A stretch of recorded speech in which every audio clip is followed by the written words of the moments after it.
Gracia y paz de Jehová nuestro Dios y de Yeshua nuestro Mesías a todos ustedes, amados hermanos y amigos de Viento Santo. Estamos ya en el cuarto video de esta serie y me seréis testigos. Y este video se titula El segundo discurso de Pedro. El poder del Espíritu Santo se había manifestado a través del apóstol Pedro y un cojo de nacimiento había sido sanado, de manera que este milagro impactó a toda la gente que fue testigo de él y estaban maravillados. Punto número 1. ¿Por qué poner la mirada en los hombres? Cuando la gente vio todo esto, estaban admirados y entonces Pedro comenzó a hablar y les hizo esta pregunta. ¿Por qué están tan maravillados? Como si lo que acabase de suceder fuera un hecho cotidiano. En realidad había sido un milagro. Y Pedro hizo una segunda pregunta.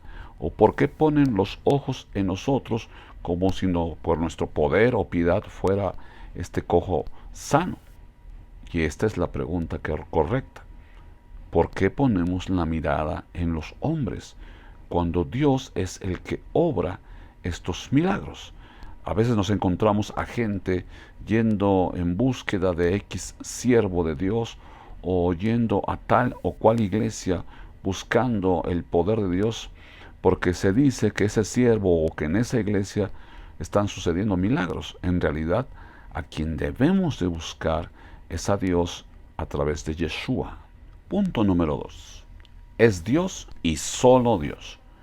Pedro dijo: el Dios de Abraham, de Isaac y de Jacob, el Dios de nuestros padres, ha glorificado a su Hijo Jesús, a quien vosotros entregasteis y negasteis delante de Pilato, cuando éste había resuelto ponerle en libertad.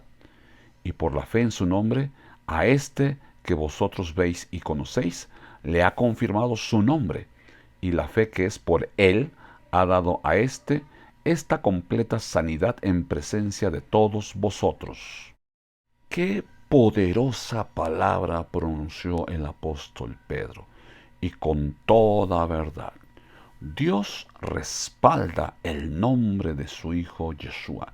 Dios obra milagros, prodigios y maravillas, sanidades, señales, cuando invocamos el nombre de su Hijo Yeshua con el único propósito de que su Hijo sea exaltado y glorificado. Punto número 3.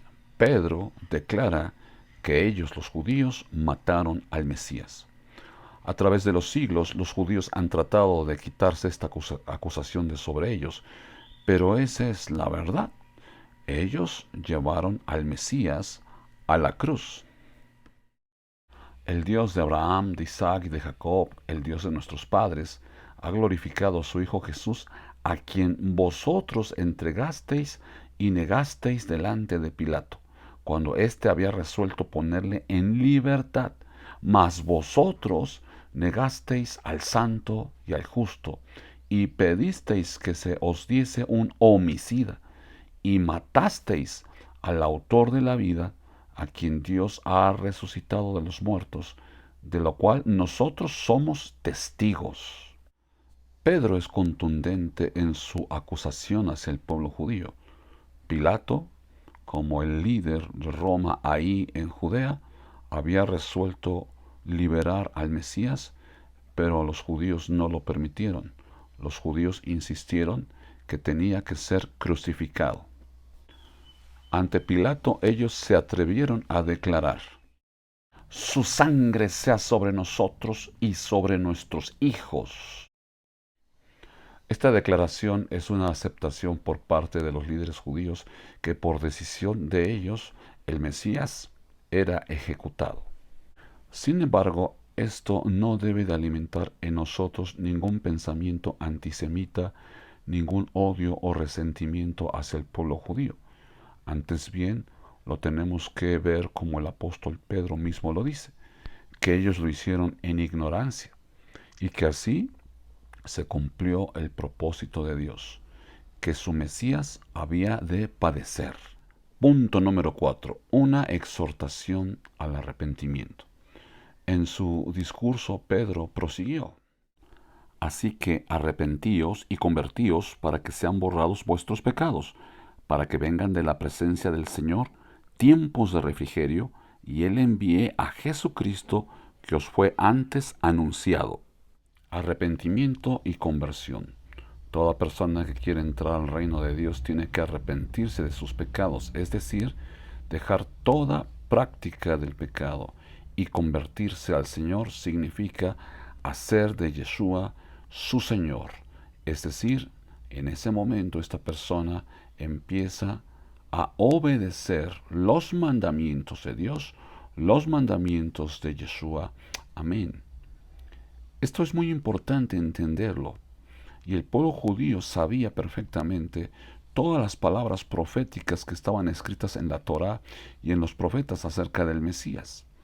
Y Pedro les dice, es necesario que se arrepientan y se conviertan para que vengan de la presencia de Dios tiempos de refrigerio que el pueblo judío necesitaba, pues vivían bajo la ocupación romana. Y Él promete, y Él envía a Jesucristo, Dios enviará a Jesús, Dios enviará a Yeshua, eso lo sabemos que Él va a regresar.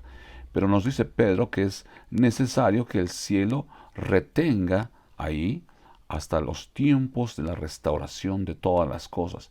Todas las cosas que Dios estableció desde un principio serán restauradas en el milenio cuando Yeshua venga a reinar. Se restaurará toda la adoración en el templo de acuerdo a los rituales levíticos. Se restaurará la autoridad de la Torah, y no solamente en Israel, en todas las naciones de la tierra. Amén. Amén. Pedro nos habla de aquel profeta que Moisés dijo que vendría, ese profeta a quien todos tendríamos que escuchar, y que toda alma que no escuchara a aquel profeta será desarraigada del pueblo de Dios. Ese profeta es el Mesías, y ese Mesías es Yeshua. Ese Mesías ha venido a salvarnos, ha venido a darnos vida, y estamos en espera anhelante de su pronto regreso. Amén.